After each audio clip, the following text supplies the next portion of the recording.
Mangabe bunga subscribe cindezela ibutton usubscribe. Iqembu le Mamelodi Sundowns liyela bamba umhlangano no Anele Ngcongca.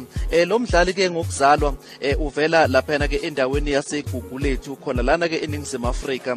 Uneminyaka engu32 kuona ke unyaka lona ke ka2020. Kanti ke izinto beyikhulunywa kulo yomhlangano loyo ukukhulunywa nje kakhulu kazi ke ngefuture yakhe ke uAnele Ngcongca kulona ke iqembu le Mamelodi Sundowns ngenxa yokuthi ke uAnele Ngcongca kuye kwavela ke imbiko ngaphambilini yokuthi ke uye wasayina neqembu lalapha ke eBelgium iKRC Genk. Kanti ke ezinye zezinto ebeyixoxwa kulomhlangano ukuthi ilona ke iqembu le Moroka nalo ke liye lafaka sona ke isicelo sokuthi batholena ke lo mdlali mhlambe ngeloan ye 1 year kuza join lona ke iqembu le Moroka okuyikwenzeka ukuthi uAnele Ngcongca ke sekastopile ukutrainer nalo iqembu le Mamelodi Sundowns.